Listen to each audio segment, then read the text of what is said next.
Hello to you all. My name is Andrew Chung. I'm artistic producer and a violinist with London Symphonia. And today I've got with me our guest conductor, Tania Miller. Hi, Tania. Hi, Andrew. How are you doing today? Great, great. I'm so looking forward to putting this program together with you and having your leadership for the week. We've got two pieces on the bill. We've got Les Nuits d'été by Hector Berlioz, and we've got Schubert's Symphony number 9, The Great. So, Tanya, you've conducted London Symphonia now a couple of times. Um, we did a great concert, very memorable with Beethoven, with a Mozart piano concerto with Janina Fielkowska. She was performing, and then just last spring you joined us for the Rite of Spring, Stravinsky's Rite of Spring. It was monumental for us, for our organization, and with the premiere of Zigguam, Yep. involving the indigenous elder John Rice, and we had Sharon Way. Oh my goodness, that was just a hugely successful and fun, super fun concert. Those were amazing concerts. I really enjoyed Mm. both of those concerts so much. They're awesome. Yeah, and so when I reached out to you to say, hey, could you conduct this concert? We had already engaged Julie Boulianne, the wonderful mezzo soprano, to sing the Berlioz's song cycle, and we needed a companion piece. And you suggested, after a day or two of thought, Schubert's Symphony Number 9. Why is that? Oh, there's so much great repertoire to choose from when you kind of opened it up for suggestion. Whenever I think, what should I suggest? There's so many possibilities, basically. And my relationship with London Symphonia was a part of that thought process. Having done this extraordinary Eroica Symphony of Beethoven, I knew that there was this kind of stylistic desire and endeavor within the group to play, with this real commitment to ensemble and just the stylistic aspects of what I wanted to create with the Beethoven. You were completely on side with me, and it was so much fun. And same thing with performing with Janina Fielkowska, and in the Rite of Spring concert, there's such a commitment to rhythm and the colors that we achieved in the Stravinsky. So what can I suggest? I thought one piece that I've always loved, in fact, one of my favorite symphonic works, was Schubert's Symphony Number 9. One of the ones where, when I was a young conductor, it was this piece that I knew and loved, and almost in a sense was what made me aspire to be a conductor. And I haven't performed it for a long time, so I wanted to bring it to close friends, which is how I think of the London Symphonia. This piece, Schubert Symphony Number 9, is so extraordinary. It in the first movement, there's this sense of melody, but it's from the heart, so much in a sense of epic joyfulness that in a sense sets up the entire experience, because I do think Schubert Symphony Number 9 is full of joy of life and such beauty too. I feel very close to Schubert in that symphony. I feel very much like, it's such a long symphony. It's almost an hour long if we were to do it without repeats. We are doing a shorter version with some of the repeats taken out. But it really looks forward into the Romantic era because of all of the different changes he was making. But overall, what really stands out is song with Schubert, how he sings through his music. And this so much to me connects to Julie Boulianne and the Berlioz song cycle, which connects these two beautiful Romantic era composers together and makes, I think, a beautiful program overall. It is a beautiful program, and just the sense of achievement and accomplishment when you finish this massive symphony. And I'm just looking forward to that feeling of accomplishment and relief. Now, Yes. so as a conductor, when you're studying a score like Schubert Symphony Number 9, like what's your approach? How do you approach this? When I start studying a score, if it was the first time that I was studying the score, it's like I have to take the blank slate, which is my mind, and imprint it with the colors and the sounds and the harmonies and the rhythms and the melodies. All of that has to start to emerge with clarity in my mind. And until it's very, very clear, crystal clear, even the sound quality of what the sound of the violins might be like, or what the sound quality of the trumpets might be like, until that clarity is really, really in high definition, I keep studying. And that's just for the sound world of what a score is. For me, what is the most interesting about studying a symphonic score is that your feeling about what it's saying, what the spirit of the music is, or what that it comes through tempos. Sometimes it comes through the gestures, it comes through moments of release of tension, and moments where things speed up or hurtle towards a climax. But all of those ideas start to become personal, and layers of what the music means starts to open up to me as I study. So for instance, using Schubert's Symphony No. 9, I've conducted it several times over the years, and often there might be 5 or 6 or 7 years in between the last time I conducted it. And I always find that it's almost miraculous how, when I look at the score this next time, I see things that I had never seen before. I feel like these treasures are almost just emerging when I'm ready to experience them. But I also recognize that it's my own life, how I view life in that moment, that helps me experience this art form in a new way. And so I see new things in Schubert. I become deeper with the Schubert, and I find myself associating my life to how I interpret music. And it's not every work that would have that effect, right? Like that, where you can come back and you have such development and growth, and you can kind of meet, and you kind of, you meet at different points in your career, and there's great treasures to be found. Not every work is like that, but Schubert, there certainly is, a depth of writing, where I'm sure that you can experience that. Yeah. Yeah. Now, so you alluded to this earlier. So is it forward towards the Romantic era, or is it a backward looking symphony? Looking at the classical masters before him, looking at Beethoven 9, which happened just shortly before this one. What's your take on it? Schubert is very much a little bit of both. He's an early Romantic composer. His early symphonies, for sure, were more inside the classical era, following the rules and the forms of classical genre. But it's the songfulness of Schubert, which is very expressive, and that expressiveness, which starts to point us towards the emotion of the Romantic era. And in Schubert's Symphony No. 9, it's also that now one of the aspects of the Romantic era was the expansiveness of what those confined forms were in the classical era.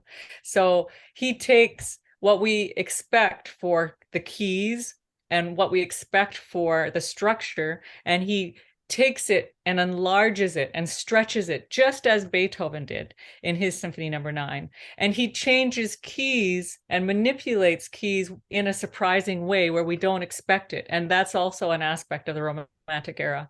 And mostly what I find so incredible about Schubert's Symphony No. 9 is the way he uses rhythm almost as the principal character of the symphonic work. As melodious as it is, as beautiful and heartfelt as it is, I find the rhythm, which is it's really what everything nestles itself against, is this sparkling rhythm that is constantly moving, shifting, and relating within itself. So he'll take a couple of rhythms and relate them against each other in a way that is so novel. It's so beautiful and so complex. And also, it's mesmerizing. Every time he takes these rhythms and starts to shift them, we are dancing with the music, and sparkling along with that rhythm that's embedded throughout the symphony. To me, it's the very favorite part of this wonderful work. I love the way you describe that. That's great. That's really, really great. Now, over this time when we've been recording our concerts, I've had a lot of chance personally to watch the videos, watch the replays of us performing and us performing with, various conductors. There's a lot of communication that happens, right? Between yourself, between the conductor and the musicians amongst themselves. For the audience member, how much are you controlling the orchestra, or how much are you just kind of letting it unfold and letting the musicians take the lead? So I find it really interesting to be in the position of being the conductor, of the privileged position of being in the center of all the sound. And when you think about what music is, it's a very specific kind of energy that's coming from each and every musician. And then my job as the conductor is to control that energy. Is it hurtling forward? Is it remaining peaceful and calm? Is it changing or shifting? All of those things. And so I often feel like sound is something that's in my hands, and that it's almost moldable like clay or water. And sometimes when the musicians have a feeling of, for instance, in the Schubert that we're performing, there's this ongoing rhythm that takes over. And the musicians do better when they are listening to each other, relating to each other, dancing in a certain way, by being very, very open to what the flow of that moment is, what the flow of that energy is. And in those moments, I get the sense that my hands should be taken out of the flow of the water, as if it was water, and just let it flow unto itself. And then when something needs to change, then I put my hands into it and manipulate it. But otherwise, there's a real ebb and flow of where I come in and make a change or move something myself versus letting it flow when it's already going in a beautiful way on its own.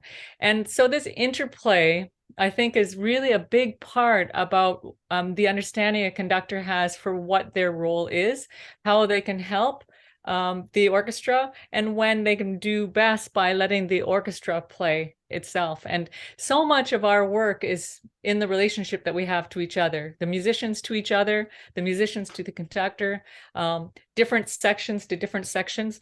And perhaps one of my most important roles is just to bring awareness from one section to another, from one moment to another, from the bass line to the melodic line.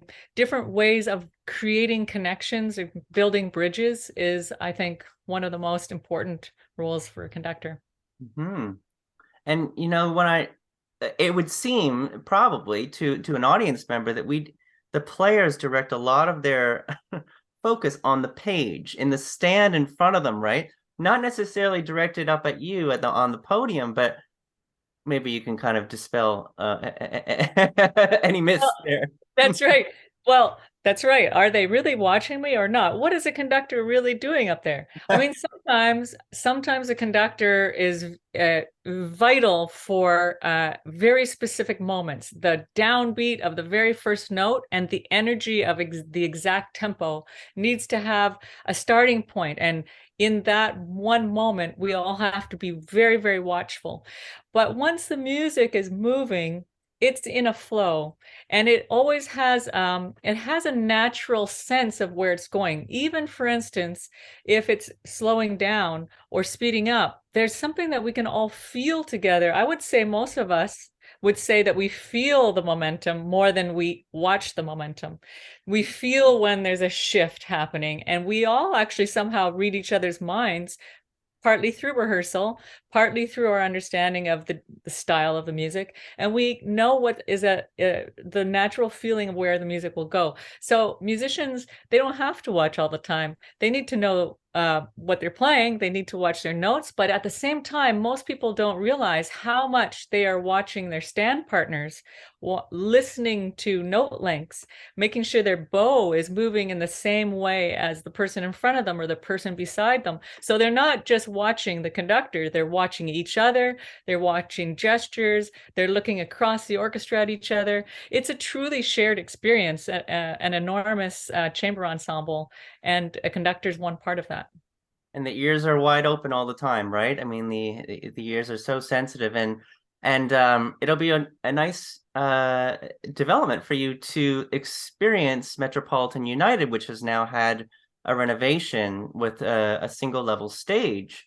And now the orchestra can truly hear, across from one end to the other. And with that reflective surface, it's made a huge difference to the to the listening experience on stage as well as for the audience, which is Well, for us all. that's amazing because I really love that church and the experience of performing in there. I do credit that lovely space and the closeness that we have with the audience, that feeling that we're all surrounded and nestled inside the music itself, makes it very special. I think it leads to why I feel we've had some very special performances in that space. And when you think about some of the concerts that I've had with you have been either very, very precise, rhythmically, such as Stravinsky, or very songful, and both seem to work so beautifully. So I'm looking forward to hearing you on that stage. And then we get to add Julie Boulianne into the mix. Now, have you worked with her before? No, I'm so excited to be working with Julie Boulianne. She's got an incredible career and voice. And she sings Berlioz a lot. I know this is a repertoire that's very close to her heart, and I know it's going to be a very special experience to do Les Nuits d'été with her. A master interpreter. I can't wait to hear what she comes up with, in her imagination with these songs, and just how it will unfold. Now, when you're conducting, how is it different, conducting just the orchestra by itself versus the orchestra with a singer in the center of the stage? Conducting a singer is so beautiful for thinking about music in general. And that includes conducting opera or conducting a song cycle such as what we are doing. Because singing is something that is filled with, first of all, your personal commitment to the meaning behind everything you do. We have words, but often the colors come from your sense of how you feel the expression should be colored through your own personal instrument, your voice. And in order to make all of this happen, we breathe as singers. And as musicians, as people, we breathe life into everything. And when I work with a singer, it constantly reminds me of these nuances, of these colors, and of the breath that is a part of life. And life is infused in music. Music comes from life. And so when I'm accompanying Julie or when I'm conducting any singer, what I love is that feeling of freedom. We rise a little bit beyond a specified rhythm in a sense, and instead we soar a little bit more, and we take space for breathing, space for nuance. And the other thing that's really unique about accompanying a singer is that it's just always different. You have to be very flexible. You have to be very open, ready to move when she's ready to move, very watchful, and especially to listen carefully. I sense when she is done a note, when her breath support is at its end, when she needs to take a breath. It's a very personal relationship in a way of understanding that person and then making music with them. Wonderfully put. Thank you so much for joining me today, Tania. It's been really great talking to you. I'm so looking forward to being back with London Symphonia. So this is our concert, Love in the Age of Melancholy, to be performed live and live streamed. available on demand, of course, after the fact. And this is April 15th at 7:30 p.m. live from Metropolitan United.